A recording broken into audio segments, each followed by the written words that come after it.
اعوذ باللہ من الشیطان الرجیم بسم اللہ الرحمن الرحیم۔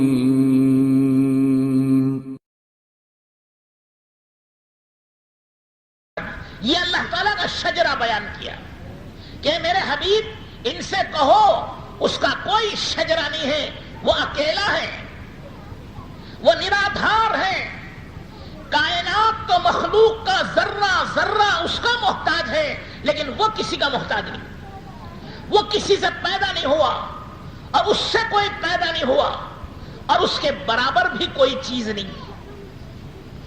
تو وہ اللہ جل شانہ کی شان میں یہ نازل ہوا کہ وہ تنہا اور اکیلا ہے، وہ کسی سے نہیں پیدا ہوا اور اس سے کوئی نہیں پیدا ہوا اور اس کے برابر بھی کوئی نہیں۔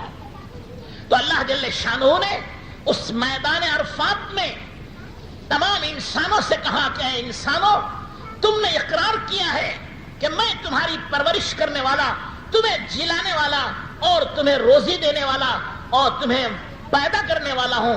یاد رکھنا، قیامت دنیا میں جا کر اس کو بھول نہ جانا۔ تمہارے اس وعدے پر، تمہارے اس عہد و پیمان پر میں گواہ ہوں اور تمہارے باپ آدم علیہ السلام گواہ ہیں اور یہ زمین و آسمان گواہ ہیں کہ تم نے اس زمین آسمان کے سامنے اور اپنے باپ آدم علیہ السلام کے سامنے اور میرے سامنے اس کا عہد کیا ہے کہ اللہ کے سوا کوئی پالنے والا نہیں، اللہ کے سوا کوئی جلانے والا نہیں، اللہ کے سوا کوئی مارنے والا نہیں، وہی پرورش کرنے والا، وہی سب کچھ کرنے والا ہے۔ اللہ تعالیٰ نے فرمایا کہ ہم یاد دلانے کے لیے نبیوں کو بھیجیں گے، اب علماء کو بھیجیں گے، اولیاء اللہ کو بھیجیں گے اور تمہیں وہ پرانا سبق یاد دلاتے رہیں گے۔ پھر یہ نہ کہنا کہ ہمیں کسی نے بتایا نہیں۔ قیامت کے دن یہ نہ کہنا کہ ہمیں بتایا نہیں، اس کو بتانے کے لیے ہم بھیجیں گے، ایک سلسلہ جاری کریں گے۔ تو بزرگوں اور دوستوں اور بھائیوں، اسی کو بتانے کے لیے 1.25 لاکھ نبی آئے یا 1,80,000 یا اس سے زیادہ نبی اور پیغمبر اور رسول دنیا میں، اور سب کی ایک آواز تھی کہ انسانوں، تمہارا پیدا کرنے والا، تمہارا پالنے والا، تمہارا جلانے والا، تمہیں زندگی دینے والا ایک اکیلا رب ہے، وہی اللہ جل شانہ کی ذات اقدس۔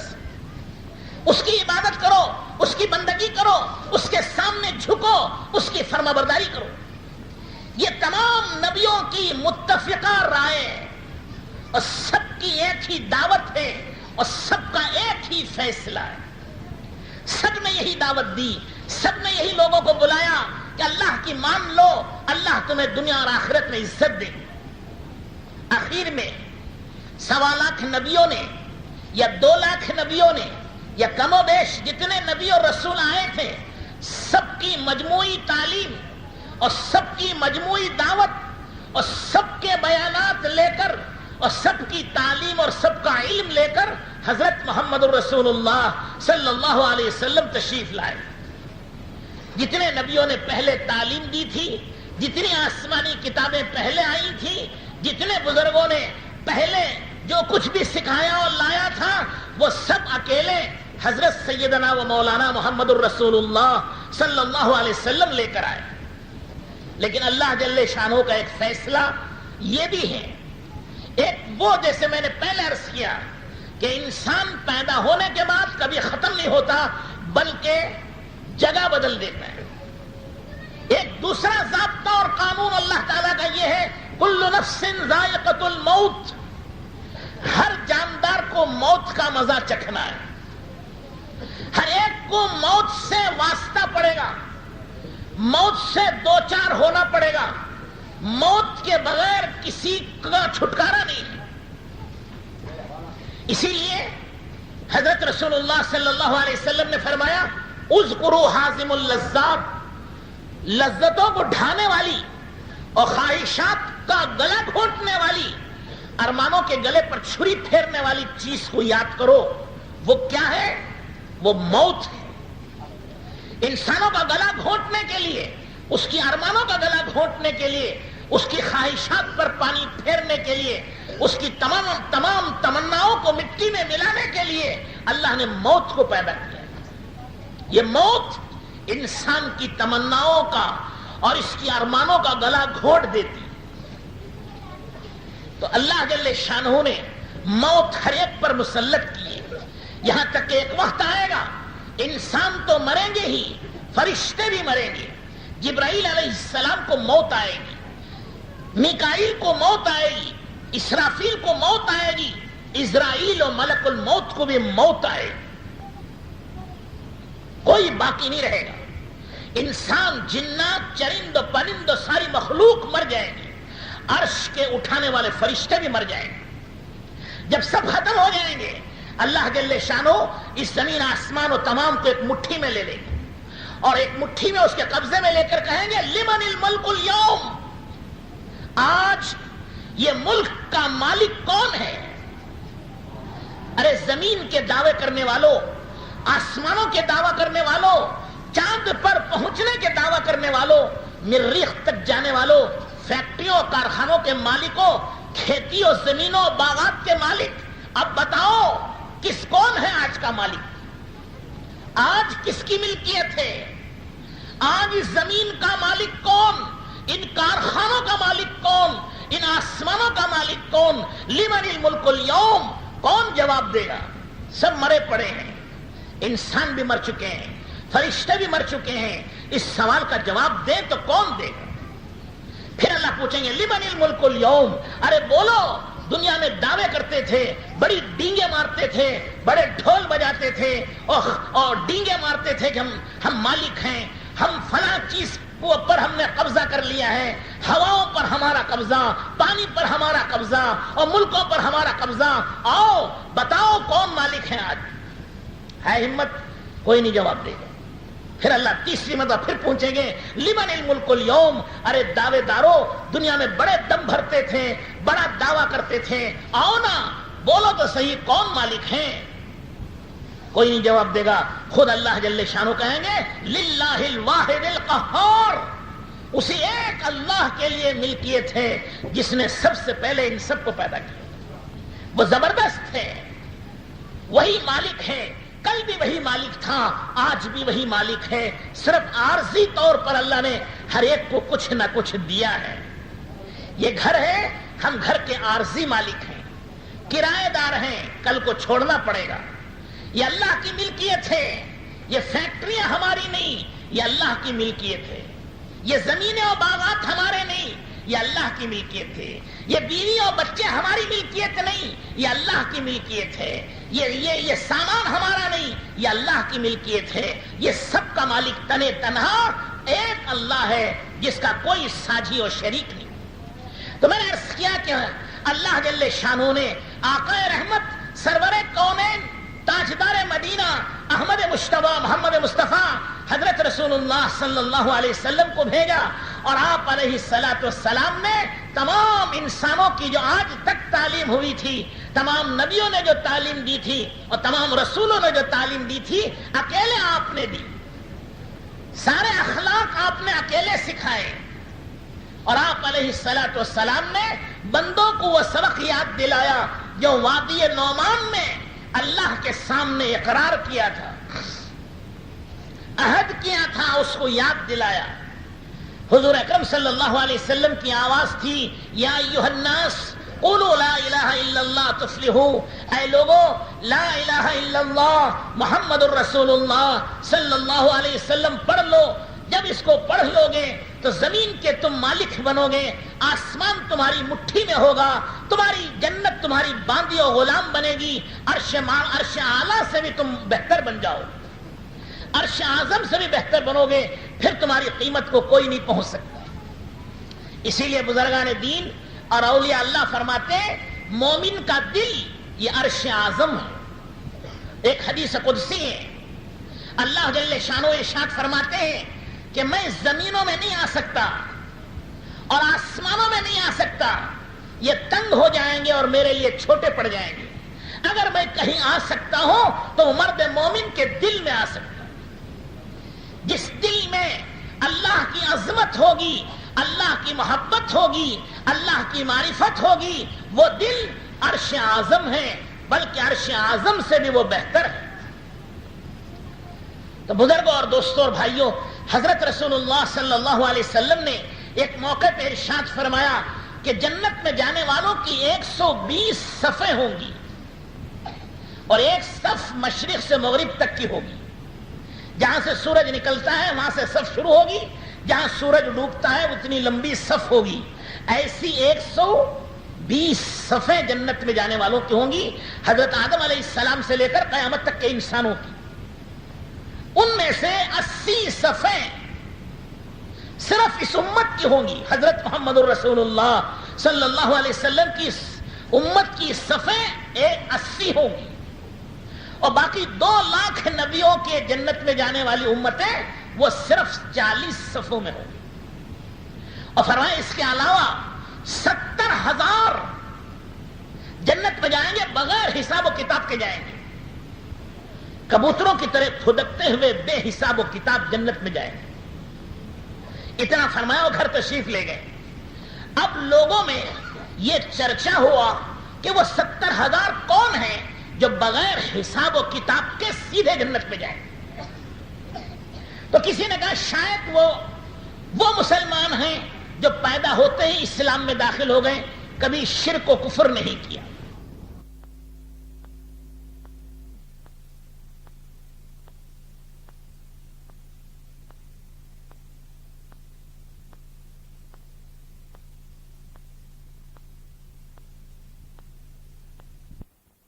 لوگوں میں یہ چرچا ہوا کہ وہ 70,000 کون ہیں جو بغیر حساب و کتاب کے سیدھے جنت میں جائیں۔ تو کسی نے کہا شاید وہ مسلمان ہیں جو پیدا ہوتے ہی اسلام میں داخل ہو گئے، کبھی شرک و کفر نہیں کیا۔ کسی نے کہا صحابہ ہوں گے، کسی نے کہا علماء ہوں گے۔ حضور صلی اللہ علیہ وسلم تشریف لائے، پوچھا کیا بات ہے؟ کہا یا رسول اللہ، آپ نے تو یہ ارشاد فرمایا کہ 70,000 بغیر حساب و کتاب کے جنت میں جائیں گے، لیکن وہ کون ہوں گے یہ نہیں بتایا۔ پوچھا کہ یا رسول اللہ، یہ تو فرمائیے کہ وہ کون ہیں 70,000 جو بغیر حساب و کتاب کے جنت میں جائیں۔ فرمایا یہ وہ لوگ ہیں جو فال نہیں کھلاتے۔ فال ہاتھ دکھا کے تقدیر پوچھنا۔ پرندے اڑتے ہیں، پرندوں سے اچھا یا برا خیال و فال نہیں لیتے۔ جو ہوتا ہے نا کہ بلی آڑی چلی گئی، کہتے بھائی کام نہیں ہوگا اب۔ کبوتر اڑا سیدھی طرف تو عرب کہتے تھے کام بن جائے گا، اور بائیں طرف اڑ گیا تو کہتے کام نہیں بنے گا۔ یہ رواج ہندوستان میں بھی ہے نا۔ ایک الو کسے کہتے ہیں؟ گھگو گھر میں آ کر بیٹھ گا تو 40 دن لوگ گھر چھوڑ کے چلے جاتے ہیں، کہتے ہیں اب ہماری قسمت اچھی نہیں ہوگی۔ تو گویا ہماری قسمت تو تقدیر گھگو کے ہاتھ میں ہو گئی۔ تو وہ آدمی بھی گھگو جیسا ہی ہوا کہ انسان تو یہاں کہہ رہے فرشتوں سے افضل ہے، اور یہ اپنی تقدیر ایک پرندے میں سمجھ رہا ہے، ایک بلی میں سمجھ رہا ہے، ایک کتے میں سمجھ رہا ہے۔ گلیری آڑی آ گئی، کہتے کام بن جائے گا۔ سبحان اللہ، گلیری کام بنائے گی، کبوتر کام بنائے گا، بلی کام بنائے گی، اور یہ فال دیکھنے والے جو در در کے خود ٹھوکرے کھا رہے ہیں، ایک ایک لقمے کو ترس رہے ہیں، یہ ہمارا مقدر اچھا کر دیں گے۔ ارے ہمارا مقدر اچھا کرتے تو اپنا خود ہی مقدر اچھا کیوں نہیں کر لیتے تھے؟ یہ خود ہی ایک جگہ بیٹھ کر ساری دنیا کی نعمتیں منگاتے اور مزے کرتے، یہ در در کی ٹھوکریں کیوں کھا رہے ہیں؟ یہ راستے میں کیوں بیٹھے دھوپ میں؟ اگر ان کے ہاتھ میں کچھ ہوتا تو اپنا مقدر اچھا نہ کر لیتے؟ یہ سب شرکیات ہیں، یہ سب بے ایمانی کی باتیں ہیں، یہ سب شرک کی باتیں ہیں۔ جو اس میں مبتلا ہوگا وہ جنت میں بہت دیر سے جائے گا۔ جنت میں وہ جائیں گے بغیر حساب و کتاب کے سب سے پہلے جو یہ فال نہیں لیتے، اپنی تقدیر کسی سے پوچھتے نہیں ہیں، تقدیر کا لکھنے والا خدا ہے. رفعت الاقلام وجفت الصحف او کما قال رسول اللہ صلی اللہ علیہ وسلم. ہر ایک کی تقدیر لکھی جا چکی ہے اور لکھا ہوا قلم سوکھ چکا ہے. اب کوئی کسی کی تقدیر کو بدل نہیں سکتا. ساری دنیا سر پٹک لے مر جائے گی لیکن کسی کی تقدیر نہیں بدل سکتی.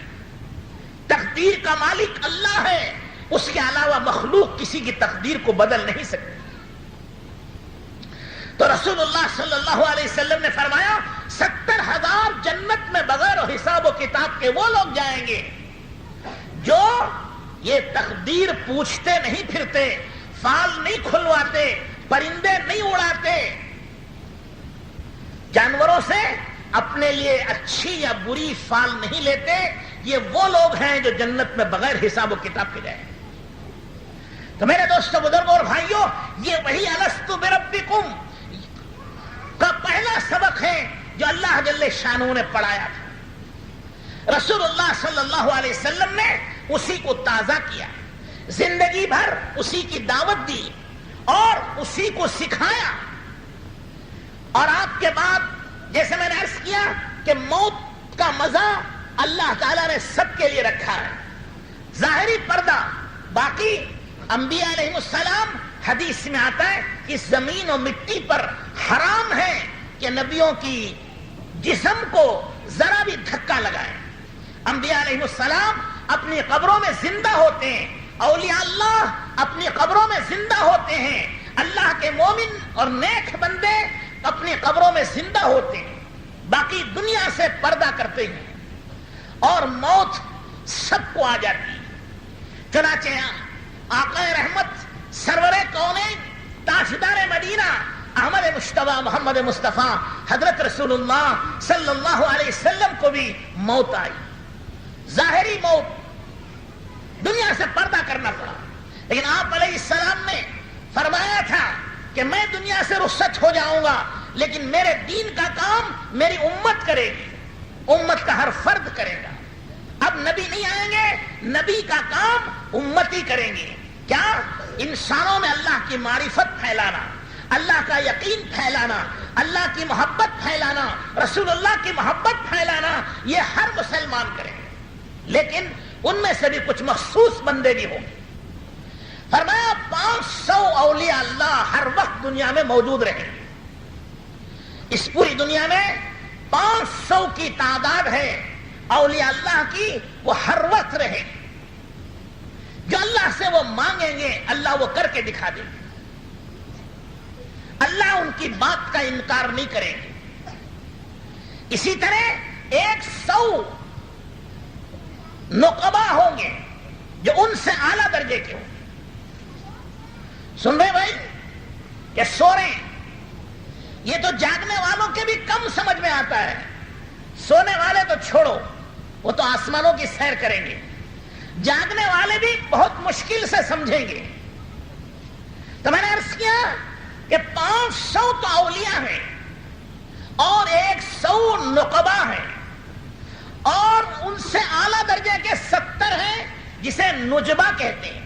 نجیب اور نجبہ جمع ہے. پھر اس کے آگے 40 ابدال ہوتے ہیں جسے بدلا بھی کہتے ہیں اور ابدال بھی کہتے ہیں. وہ 40 کی تعداد ہوتی. پھر اللہ جل شانہ نے ان میں سے 5 ایسے بنائے ہیں جو حضرت آدم علیہ السلام کے دل کے برابر یا اس کی صفت کے برابر ان کی صفات ہوتی. پھر ان سے آگے اور 3 ہیں, پھر ان سے آگے اور 2 ہیں جنہیں اقطاب اور قطب کہتے ہیں, اور ان سے آگے 1 ہے جسے غوث و غوث العظم کہتے ہیں. سمجھ گئے بھائی؟ یاد ہو گیا؟ سب سے اعلیٰ اور افضل جن کا دل حضرت اسرافیل علیہ السلام کے دل کی طرح ہوتا ہے, اور نبیوں میں جن کا دل حضرت ابراہیم علیہ السلام کی طرح ہوتا ہے. ظاہر میں وہ انسان ہیں اور اللہ جل شانہ کے نزدیک ان کا رتبہ سب سے بڑا ہے.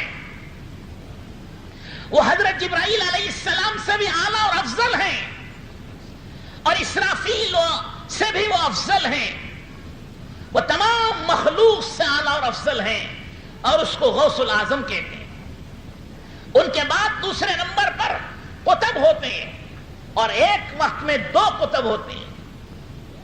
اقطاب اور قطب یہ دو ہوتے ہیں، ایک خاموش اور ایک بولنے والے، جو واعظ و نصیحت کرتے ہیں، اور ایک صرف توجہ کرتے ہیں۔ پھر ان سے اعلیٰ، پھر ان کے بعد ان سے کم درجے کے 5 ہیں، پھر ان کے بعد 40 ہیں وہ ابدال ہیں، پھر ان کے بعد 70 ہیں جو نجیب اور نجبا کہلاتے ہیں، پھر ان کے بعد 100 ہیں جو نقبا اور نقیب کہلاتے ہیں، اور پھر اس کے بعد 500 ہیں جو اولیاء اللہ اور بزرگان دین کہلاتے ہیں۔ جب 100 میں سے کسی کا انتقال ہوتا ہے تو اللہ تعالیٰ 500 میں سے ایک چن کر اس کو وہ مقام دے دیتے ہیں۔